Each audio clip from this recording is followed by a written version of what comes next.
Those juggernaut spring training Giants are 3-0. Undefeated. Going for back-to-back spring Cactus League champs, right? That's something. Yes. Something the Dodgers don't have. Exactly.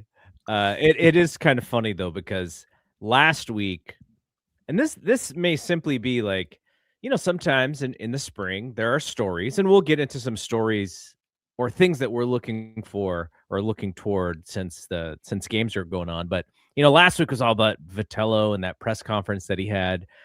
And then they played some games, and I didn't really hear anybody talking about that press conference from last week. Right. Yeah. It was just, it's one of those things. It was, and we kind of knew it last week. We talked about it last week. There wasn't anything else to talk about. I mean, yeah, he might be an overshare.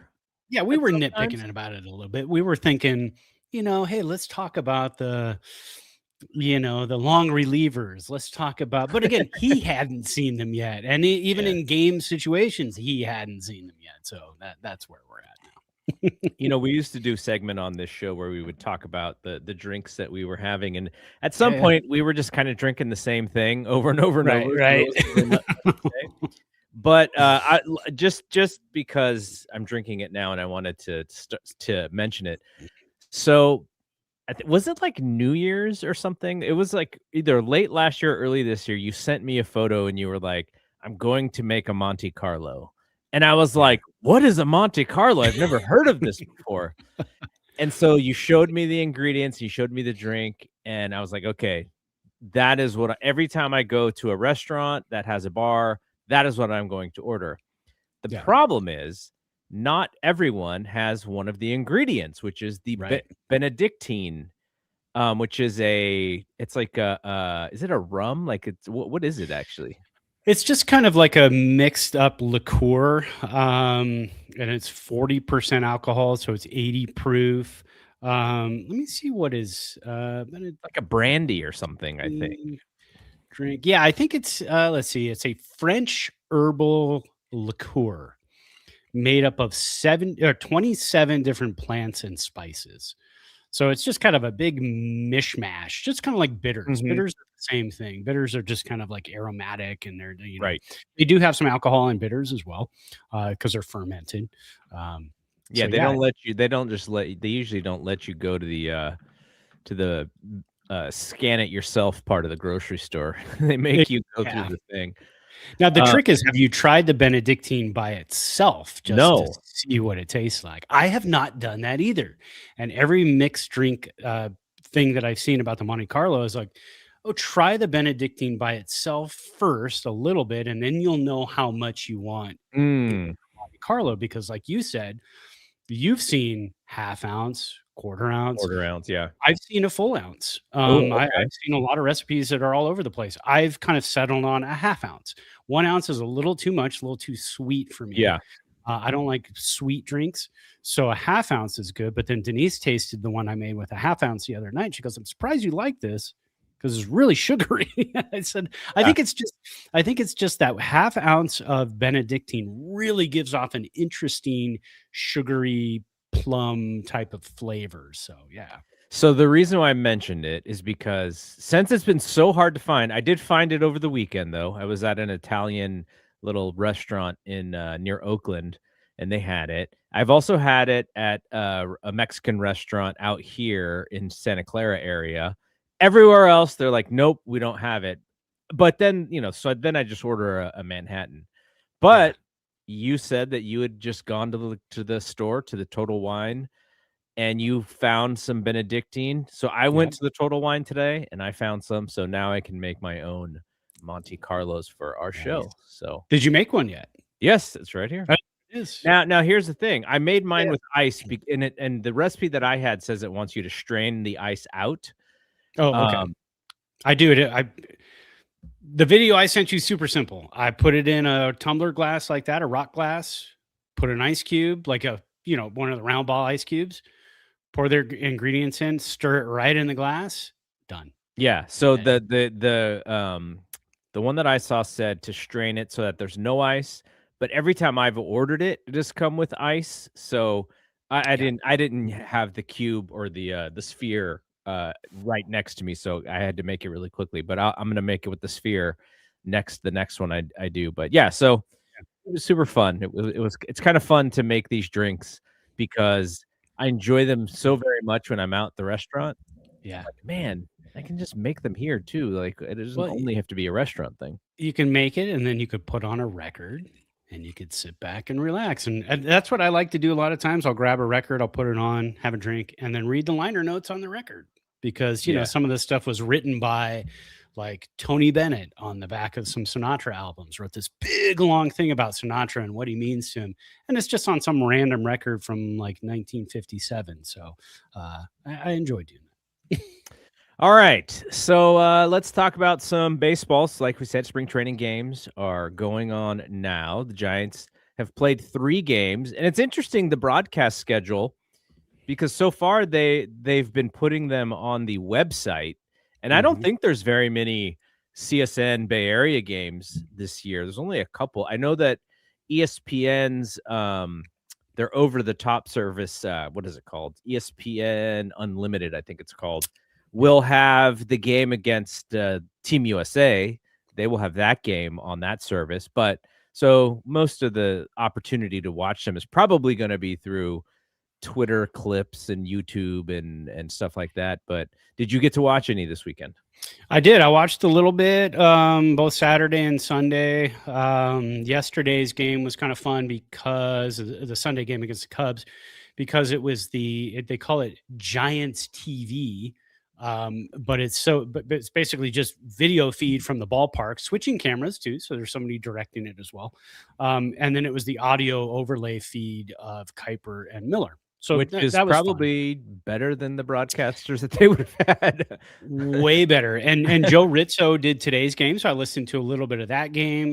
That's I like Joe Rizzo, so that was an enjoyable one. Yeah, there were some things that came out of the games. Nothing. I mean, it's so hard early on because Hayden Birdsong got shelled in the first game. Yeah. But again, his cutter wasn't working, and it's his new pitch that he's working on. So, tweaks will be made and things will happen. And nobody's pitching more than an inning right now anyways. So next starts, you're going to see guys go 2 or 3 innings. So we're still in the early stage. We're not even through the quote unquote rotation at this point, but we did have Birdsong go. Robbie Ray went yesterday, and then Trevor McDonald today, who got kind of rave reviews. His fastball was up to 97.6 on the gun, which is great. So because I think he was sitting 94 last year, so up to 97.6, and he's kind of a dark horse to be 5th starter, spot starter if they need somebody. So he was one of the guys we talked about last week. Yeah, it's going to be interesting to see how they do it because they don't have a lot of name arms in the bullpen, right, but they have a lot of guys who are in their farm system who they could see as a possible 5, 6, 7, 8 reliever. So do you stretch those guys out in AAA and let them start, or do you bring them onto the big roster and go, hey, you don't have to worry about going 3 innings here. You only need to go 1. And then you get Trevor McDonald hitting 98 on the gun because he doesn't really have to worry about going 3 or 4 innings. And same with Whisenhunt. I think they probably want Whisenhunt to be a starter, but we heard that he was at like 97 or something on the gun the other day. So that could be an option as well, because it is nice, when you watch the Dodgers and their starters go like 4 innings unless it's Yamamoto. And then it's like, okay, innings 5 through 8, everyone's throwing 100 miles an hour. Right. And I do like that question, though. But I think that's a 2027 question. Because personally, I think 2026, those guys are in AAA. That's not even a question. You stretch them out. You're going to need them this year. And then you start to look at next year. Okay, what bullpen pieces just collapsed this year? Were our 7 and 8 guys, our setup guys, were they just awful and we couldn't find anybody? Well, we have a Trevor McDonald. Do you make a trade for a starting pitcher with a couple of years of control at the All-Star break? Now you don't have to worry about Trevor McDonald. Now you can say, okay, now let's switch him over 2027. This is going to be a big key bullpen piece for us. So I think, just having the flexibility this year, I think is great. And we, when we're seeing them sign Trevor Molly and we're seeing them sign Hauser, we're like, okay, where's our flexibility? And now you see the roster and you start to see like a Keaton Wynn and Tristan Beck, and you see these guys and you go, okay, we actually do kind of have some bullpen flexibility. We're going to be moving pieces back and forth. A lot of these guys still have options too, like Figueroa and and whatnot. So you might see some back and forth, some moving around until that bullpen gets dialed in. But I think definitely like a Trevor McDonald, if he's got the stamina and can stay at 96, 97 for 6 innings, that's valuable. I don't think you want to mess with that this year, but that's just me. Okay, we have 30 days until real baseball, by the way. 30 days until that Netflix game. Wow. Which will be I'm actually very interested in what that Netflix game looks like. Yeah, I'll be in Disneyland watching it on the phone in line. Or that week. So when is that game? What day is that game on? That's on a Wednesday, the 25th. And when do you leave? We fly out of here, I think, on Sunday. Okay, so Sunday before. I'm trying to talk my buddy in to do an episode of Giants versus Dodgers where we both talk about our teams to open up the season. So that might be the week. We'll slip that in while you're gone, just so that we do have a show. I'm working on it. Not 100%, but we'll see if we can make that happen. Nice. Okay. So, like we said, the Vitello story kind of went away, though I did hear some harsh takes. There were some people who were like, buddy, you are lucky that you are in this market and not in other more harsh markets, because that is not the kind of thing that would go unnoticed in other markets. And I think the Bay Area, more than anything, was just trying to be really fair to the moment and what he's going through right now. And which I appreciate. That's what I appreciate about the Bay Area. Like, you hear all these horror stories about New York and Philly, and I'm like, yeah, it's not very thoughtful. Like, it's very negative, very harsh, but it's also not that thoughtful. I'm glad that we have the writers that we do here. So he escaped that, and from what I gather, he's kind of toned down the Tennessee rhetoric, which is good. Not that he has to completely. He's got his Tennessee boys. We saw Blake Tidwell yesterday. Yeah. So do you feel like this is lesson learned, or maybe he doesn't even think that it was really an issue and he's like, oh, that's just who I am. Maybe that will happen again sometime. I mean, he did say the next day, look, I said what I said. I'm not going back on it. That's it. It's over with. And so I think you got to take him for his word on that at this point until we see something otherwise. We've been through the Kapler years and the Melvin years. And so we've seen like, okay, same old team is 500. I mean, save for the 1 year that Kapler, they won 100 plus games and went to the playoffs, set a franchise record, but again, just couldn't get past the Dodgers, but neither here nor there. But what we've seen them in their 500 seasons is a lot of, hey, we got to get better at this and we got to get better at that. And then things don't change. And then it becomes just the same old. And then we get tired as fans. Yeah. And then we're like, okay. I mean, I don't know about you, but I love watching. As soon as the game is over, I'll stay with NBC Sports Bay Area because I want to see what the manager has to say after the game.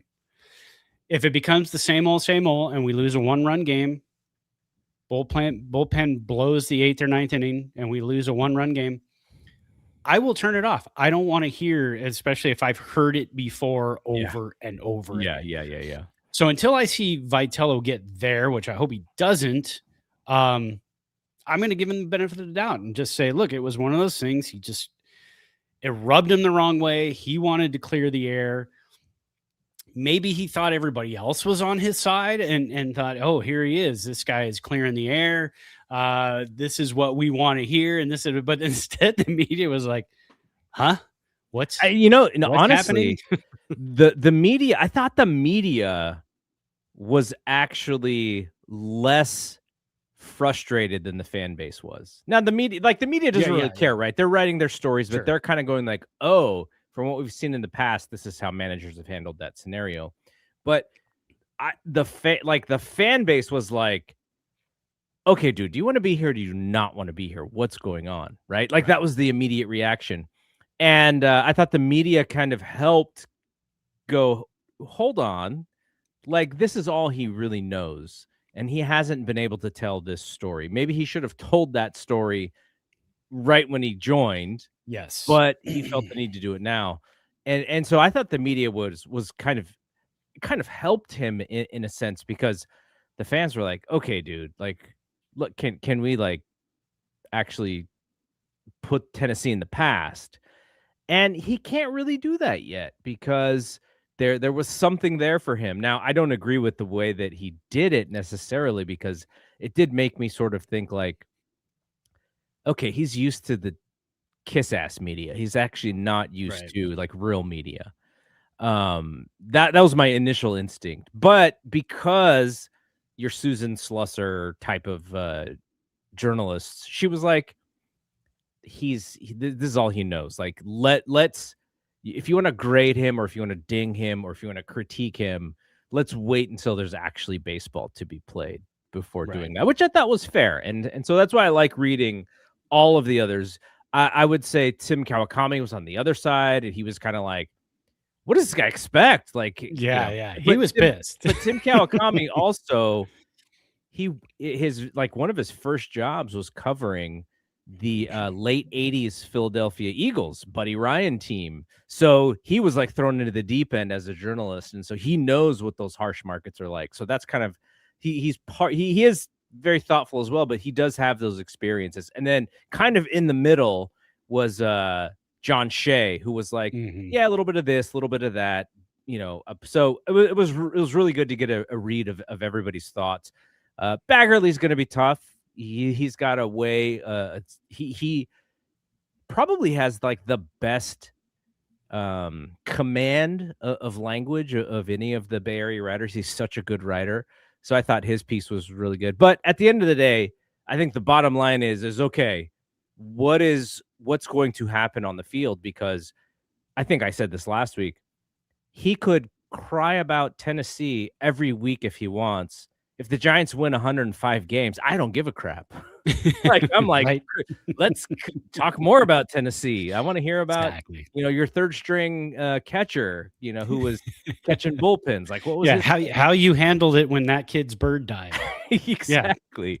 Throw it at us. I don't care. So, all right, let's talk about some of the things. It's only been 3 games, but at least there's like data there. There's like, it's all small sample size, but there's things there. There's actual ABs. There's Arraez. I saw Arraez hit a little flare, like a little dying quail into right field that scored a run. And I'm like, oh man, he's gonna hit a lot of those this year. Like where we're like, oh, bad swing. Oh wait, that fell right in front of the right fielder's feet. Like, they're gonna see a lot of those this year. But yeah, like, so coming out of this thing, like I told you, like let's talk about like some of the stories like we're kind of interested in. So I had one, and I wanted to get your thoughts on it. It may have been a Baggerly piece. I don't remember, but he talked about the idea of the hit and run, because you have 2 guys who are two of the best contact hitters in the league, in Jung-Hoo and in Arraez, who Jung-Hoo calls Louis, by the way. He calls him, just calls him Louis. I want to call him Louis now. You can.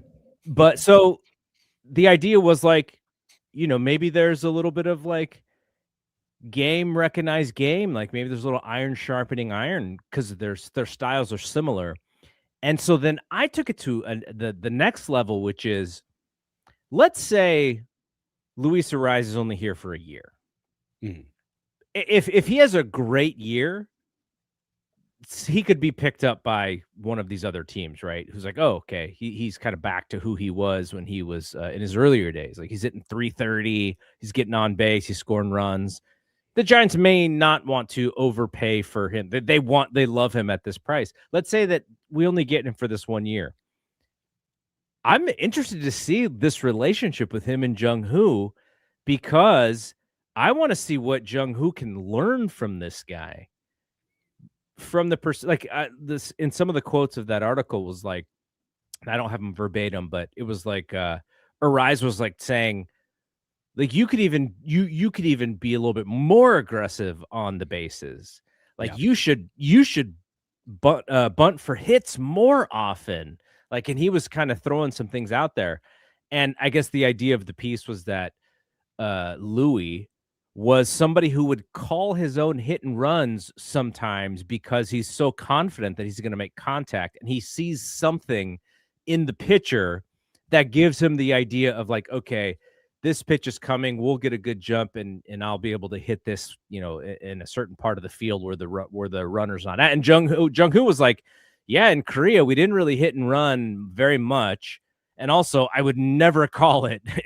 Like, right. That's not anything I would ever do. So I just love this, like, this relationship. And that's something I want to watch. Like, is Louis going to rub off on him a little bit? Is Jung-Hoo going to, like, be like, okay, like, this is a guy who I can kind of, like, I can look at as a model for what my career could be. So that was one of the things that I want to read more about these guys together.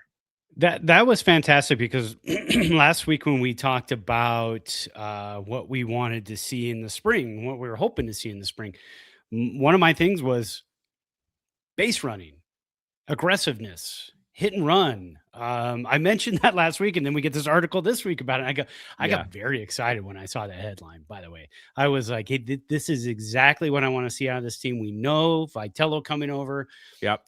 Motion, the pressure they want to put on, and then the quotes in that article from Hunter Mentz about when you're on offense, you want to be on offense instead of back on your heels and being protective. Guys are out there throwing upper gas in the 90s, 97, 98, and you're back on your heels and just hoping to put the ball in play and not strike out. Well, if you can get things going and put pressure on the defense and make the pitcher throw more pitches every inning, if you could do something like that, or every other inning for that matter, it's really, you are on offense instead of just, let's put the bat in our hands. Let's see if we can just get single home run. No, they're moving runners along and putting pressure on the defense. And so the hit and run, there was a hit and run in the spring training game yesterday on Sunday. I don't remember. I was listening to it on the radio, so I don't remember exactly who it was, but I did hear John Miller call it hit and run. I thought, I'm in heaven. Let's play this kind of baseball. Let's be aggressive on the bases. Let's hit and run. Let's bunt for singles. Let's move runners along. Let's play baseball to score some runs. Sure, the Dodgers can go single home run. They can do that. They can also strike out. So if you're forcing them to get runners on base because you've gone up 2 or 3-0 in the first inning, because you're moving runners along and getting key hits, now you've put pressure on that team to have to score runs. Yes, they can do it, but you don't want to be in a position where you're down 3-0 early and have to get runners on base. Now, if the Giants are that type of team where they do go down 3-0 and they can manufacture runs, you feel a little more comfortable as well. So I like the comfort of being on offense and making things happen. Yeah. So what is something that you started thinking about after these 3 games as something you want to follow for the rest of spring? There wasn't anything that stood out at me yet. I have been looking at who is getting at bats. That's kind of key right now. If you look at bats, we look at games played. Right now, the Giants have played 3 games because they play the A's today. It's going to be the guys that you expect to get into games. The one I didn't expect to get into 3 games right off the bat was Harrison Bader. He's played in all 3 games so far. He's got 6 at bats, 3 hits. He's driven in a couple of runs, struck out once, walked once. So putting the bat on the ball. But the guys that we expect to see, Bryce Eldridge, can he win the job at first base? Or not necessarily win the job at first base, but win a roster spot at first base to be in there with Devers. Drew Gilbert fighting for that fourth outfield spot. Luis Matos, another guy who's played 3 games, fighting for that outfield spot. So that's what I've noticed, and I'm looking to see a little bit more of who is getting into games. Who are they pushing out there to say, we need a good long look at you? Herrera and Encarnacion, not a great start, 0 for 5 with 2 strikeouts. Saw one of his strikeouts yesterday in the game, swung at a pitch that was like brim of the hat height. I mean, it was just pretty nasty. So you want to see who's pushing, who's scuffling and pushing. And putting too much pressure on themselves. It looked like Encarnacion might have had a couple of pressure at bats yesterday, but all in all, that's what I've seen so far. Lots of walks, lots of walks out of relief pitchers, but guys whose names you're not going to see on the roster in when they break camp anyways. But that's kind of a bit of a concern too, because those guys are going to be in AAA. You need guys with control who are going to be able to come up and fill some spots. So but that's what I've seen so far. What do you think of the ABS systems so far? I love it. Did you see the one overturned pitch that Willie Adames got? It was like the sliverest of most slivers. That is going to really piss people off. That is going to irritate people. I mean, if that happened to us, I'd be like, come on. Yeah. It was a called strike 3 that he tapped the hat. They came back and it was less than 0.1 inches and it was a ball. Crazy. I mean, you could, like you said, I don't know if you could fit a piece of paper in between the top of the ball and the bottom of the strike zone. If the bottom of the strike zone was a solid something, I don't know if you could get a piece of paper in there. But it's fun. And actually in box scores now, you see ABS challenges. Oh, wow. So you can see who was successful, who burned the last challenge for your team. So that's kind of fun. I was looking at the box score yesterday, and there were a lot of challenges because there were quite a few successful ones. Now, I think the first game of the season I watched was Yankees and Orioles last Thursday, and the Yankees were 0 for 2 on ABS challenges, and they hit the top of the 5th inning, and that was it. Yeah. And they cut to Boone, and the look on Aaron Boone's face was kind of like, oh my God, guys. Well, I mean, they need to figure it out, right? I think the idea is probably let's be a little more aggressive with it so we can learn as much as possible. Like, let's not leave them in the chamber. Sure. I forgot what podcast I was listening to, but somebody said that last year in a minor league game that they watched, because in the minors you were able to use 3. Or was it in AAA? Maybe it was only in AAA. I forget where they tested AAA, it. yeah. So yeah, because they've had it at Reno for a few years. They said that there was a game that a scout was at, and all of the challenges got burned during the leadoff hitter's AB. Wow. That's brutal. That's hilarious. That's like major league stuff, major league the movie. That is so painful if you're a manager. I'm sure he was like, you just handcuffed us the rest of the game. Right. So I have another one that I was looking at. Blake Tidwell. Yeah. He's on our radar. Mm-hmm. Also somebody whose fastball, and we were kind of joking about this last week. Everyone's fastball should be the best fastball that they have right now because they're rested. No dead arms. Show me what the fastball is in in June. That'll be a little bit more of a tell.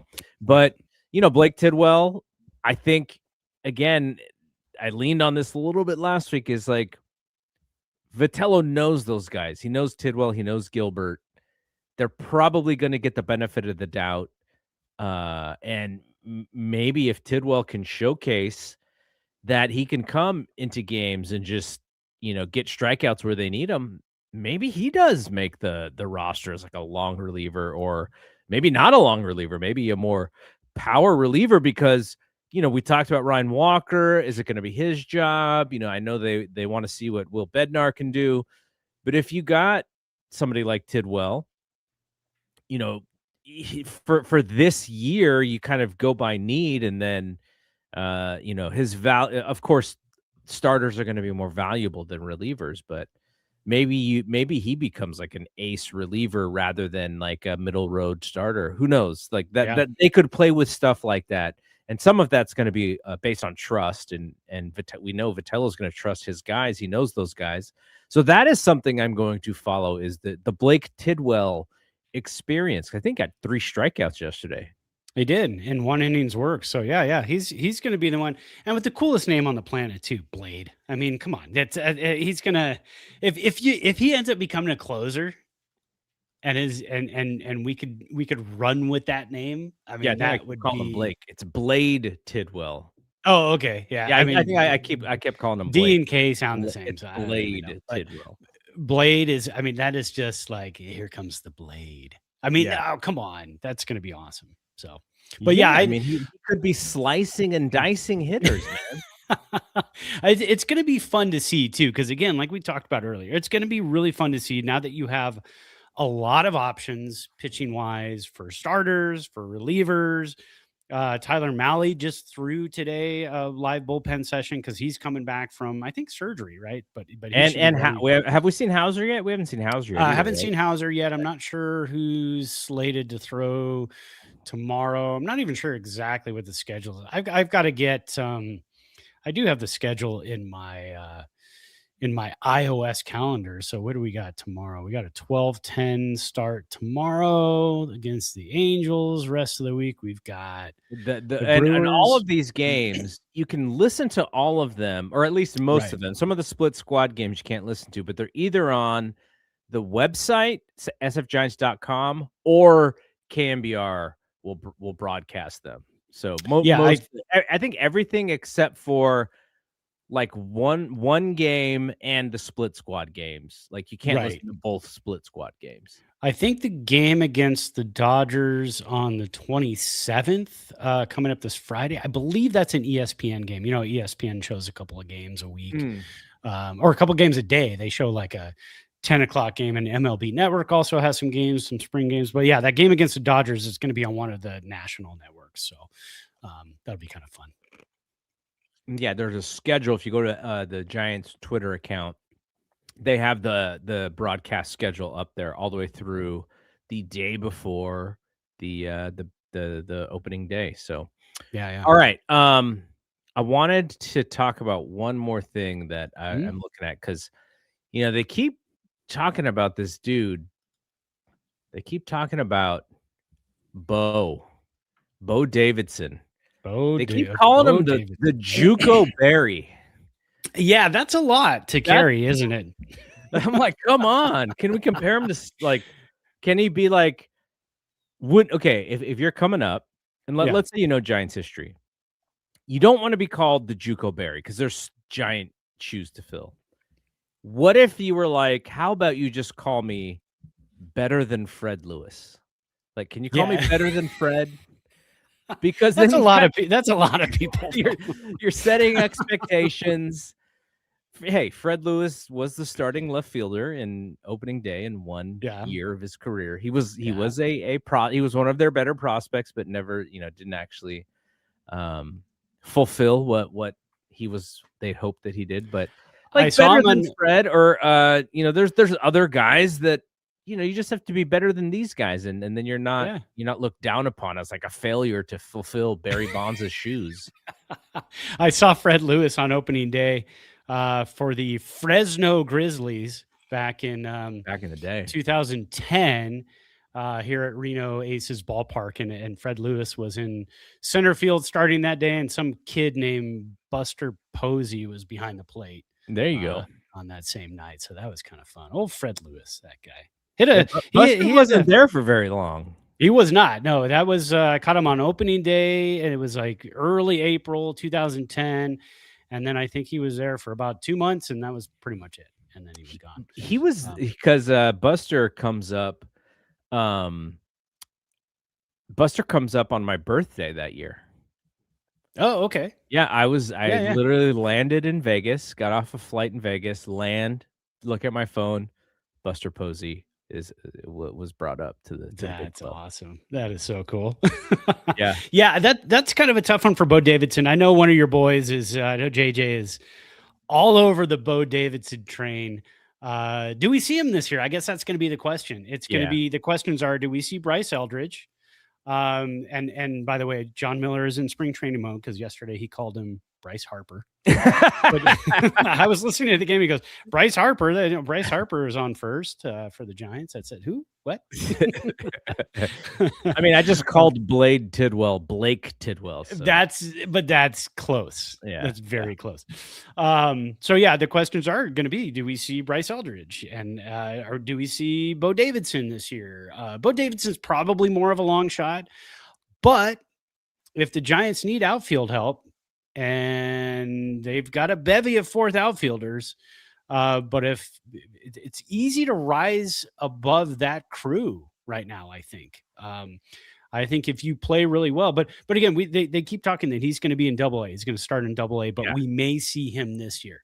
So if he tears up Double-A and you see him in Triple-A, there's a chance late in the season, depending on where we are standing wise. Who do they want to start the clock on him? I mean, there's a lot of questions, but his interview. I watched an interview. KPIX in the Bay Area, sports broadcaster does a great job with his pieces on on YouTube. So he does little pieces from spring training and puts them on there. He had a great interview with him, and so he mentioned that. He said, "Hey, we've heard that you have been compared to Barry Bonds." He goes, "I don't know about any of that." He goes, "I'm just happy to continue from where I came from to be able to play baseball. I didn't grow up in a great area." He goes, I'm here and I'm just so happy. And, I'm just going to keep working hard at it. Seems like a really great kid. Yeah, he's just got to hit, right? Like if he hits at all levels, he can go through all those levels. As a center fielder, he's got a leg up because, they've drafted or they've signed, all of their top prospects are shortstops. They don't have very many center fielders who you're looking at. And he's like the one. So Mike Val SF said, if I had to answer that question about seeing Bryce Eldridge, I've watched him as much as anyone. And I would say I'd be absolutely shocked if he didn't make the opening day roster. Yeah, I think he's got an inside track on it. A lot would have to go wrong. But again, defense is always going to be a question. Because if you've got Bryce Eldridge at first and you've got Louis Arraez, as Jung Hoo Lee calls him, at second, now your right side of your infield is a little suspect. So I think they have to feel comfortable with that as well. But I don't know. The fans are going to revolt if I think if Eldridge is not on the opening day roster. Maybe even in the opening day lineup. I mean, that would be very exciting. Opening day lineup at home, Yankees, Wednesday night baseball. That would be a really big deal for the fans. And I don't know, man. If it's Max Fried, he may not be hitting that day. This is true. Actually, it probably will be Max Fried. So you're right. So I think they have an off day Thursday and they'll come back Friday. So maybe Friday night he ends up playing. Well, I kind of wonder. Like, you have to have a plan. And if Bryce forces his way onto the team, the plan would probably be he or Devers is going to start at DH against right-handed pitching. Like, every day. Like, that's just what it is. And then for a lefty, who's going to be the DH? So maybe if Bryce makes the team, then maybe Encarnacion is the one who actually has to make the team, because then you want to have a power guy as your DH from the right side. Right. So I wonder if they're looking at it from that perspective. Like, if we keep Bryce, then we probably keep Encarnacion as well, just for that DH from the right side spot. But if you don't keep Bryce, and maybe you keep I wouldn't even know what that would mean, but maybe then they go, okay, if we're not going to sit Bryce and we actually use the DH kind of like a utility, then maybe we do lean more towards defense and we, and fill in the gaps that way. But I gotta think that Bryce kind of has to fail his way out of spring training to make AAA, I think. I think so. I think I think you err on the side of not caution, but err on the side of hope, and you have him again, like you said, unless something goes terribly wrong.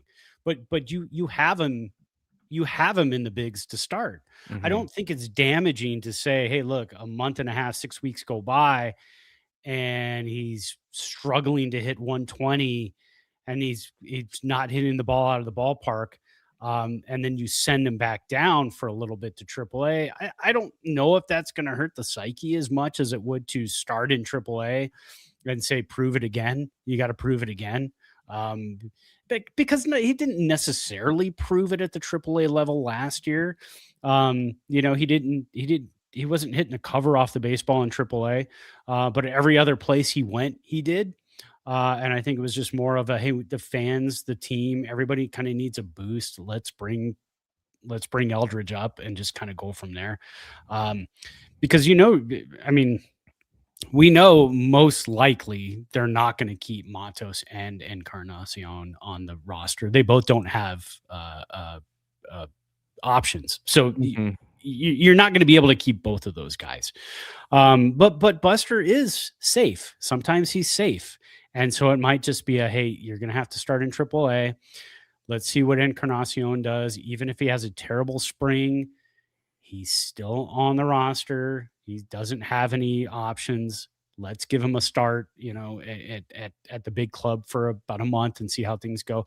But I think also, and I keep going back and forth because also that this team needs to start hot with Vitello, with finishing 500 the last 2 years.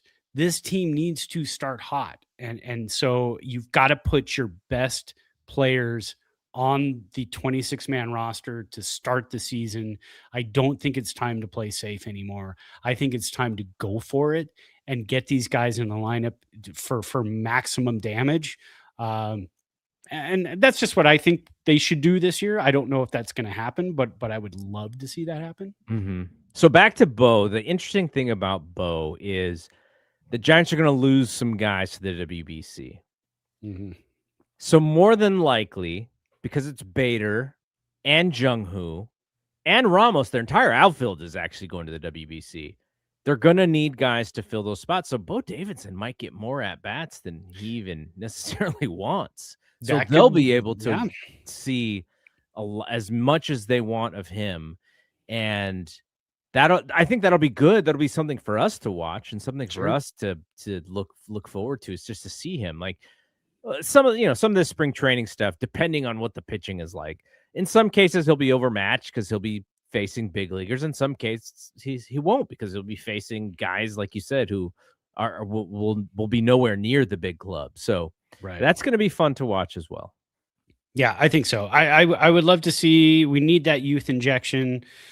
We've seen Matos. We saw Luciano. That might be Matos's biggest negative. We've just seen so much of Matos. Yeah, but he'll be starting too, because you're going to need those outfielders. Yeah, and he's not going anywhere for the WBC. He'll be in San Francisco, and so that could help him as well. I mean, that could help him try to win that last spot. But yeah, it's going to be an interesting spring, because anytime you have the WBC, things get kind of turned upside down. Things get a little weird. Your lineups look very different. But then that's how you can get some surprises, some guys that come out of nowhere.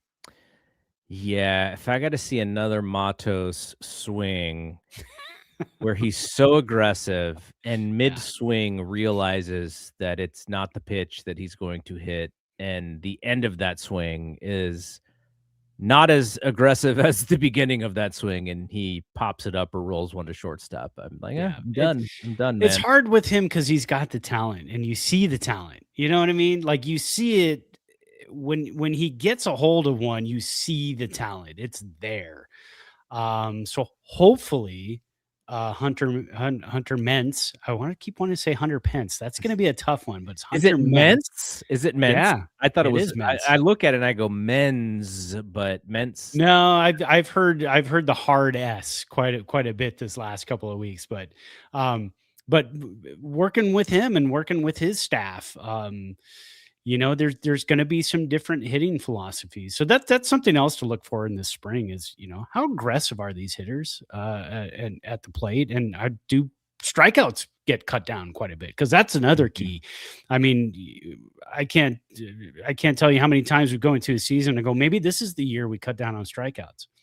When you get a week in, you're striking out 8 to 12 times a game, and you're like, well, that's not it yet. Yeah.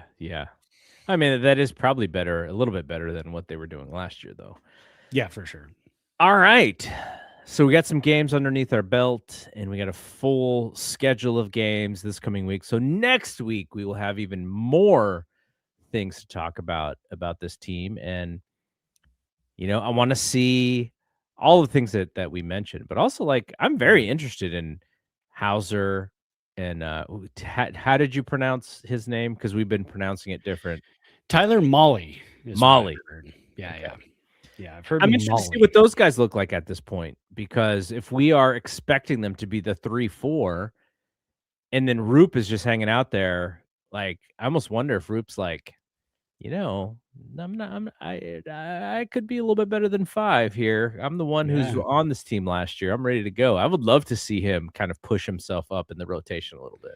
Yeah, I think he's penciled in at 3. Everything I've seen, he's penciled in at 3. So okay, yeah. So, all right, but again, I mean, you've got guys like McDonald knocking on the door, and you got guys who could, because again, Landon Roop really didn't win that job until late in spring, where he just kind of passed everybody else up, and so things like that can happen. And I haven't heard anything about Max Scherzer. It looks like maybe Toronto rather than his hanging out with his boy Vitello. Okay. Yeah. I mean, things happen, injuries happen this time of year. There's going to be all kinds of stuff. So yeah. So Mike Val, before we get out of here, wants to know what we think about the closer. I mean, it's Walker until it's not Walker. Right. And yeah, we talked about that last week. I don't there's nobody that's clear cut other than Walker with the experience. So, which is why I'm excited for some of these younger guys who are dialing it up in their 1 or 2 innings, because not to say that we need to all of a sudden change the strategy and bring in somebody who could be a starter down the line and just go, we need help in short relief. And so thus that's your job. Because again, they're going to be more valuable to the club if they can actually be starters. But there are going to be some guys like that.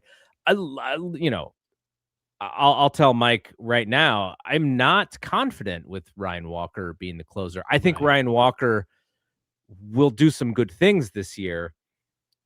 But if we go back to last year where he's kind of like, I'm just not really good, and maybe I shouldn't be pitching, like that kind of stuff is not the closer mentality. Like Brian Wilson in those 2 years that he was just lights out, he was like, not only am I the closer, I'm going to unbutton my jersey so far down so that you can see my chest hair. That's how bad I am. Like yeah. He's a character and a half, but exactly. That's a little bit more of like the mentality that you want these guys to have. And I'm sure Ryan Walker is a good dude. Like everything you read about him is that he's a good dude, but does that mean he's going to have that lights out mentality to be a closer? So far, I think we've seen instances where his stuff is good enough, but then maybe that mentality, that like cutthroat mentality, like what makes Edwin Diaz like a great closer? Like this dude comes out to music and he's pumping it. And, at some point he's going to lose the velocity on his fastball. And that 102 mile an hour fastball is going to be like 97. And that thing's going to be sent over the fence. Until he loses that, he can still puff his chest out and be super fiery and shove it up, guys' asses and stuff. We don't have that guy. So it's going to be Walker until it's not. It's probably not going to be Eric Miller. I think he'll be effective, but he doesn't seem like he's got that stuff. And then, there's other guys like Pagero and Buto and these guys who can kind of fill in, but it really truly doesn't seem like there's one single guy. And, which is why we were kind of like wondering if they're going to do something in the free agency, and they did not. Because I think if Ryan Walker and the key to Edwin Diaz, like you said too, and the key to Dibble and the key to Brian Wilson and the key to Rob Nen, is that they had confidence in their out pitches. And if you've got confidence in your out pitch, that can carry you a long way as a closer. So it's just a matter of, does Ryan Walker have the confidence in this, in the location and the nastiness of his slider? Because that is the pitch. If he doesn't have the confidence in that and he's out there waffling, yeah, you're going to see what we saw last year. You're going to see what we saw, when he came back into the role and things looked good, but then they kind of fell off a little bit. Do you have the confidence to get back to that, to say, I'm still going to throw it and I'm going to throw it hard and I'm going to spot it? Because even if a guy, Romo, we saw Romo, he threw the slider. It got ripped out of the ballpark sometimes. You can come right back and throw that pitch the same thing the next night and get the out. So that's, you got to have the confidence to say, not let it shake you if somebody, rocks you on that slider or you're not spotting it.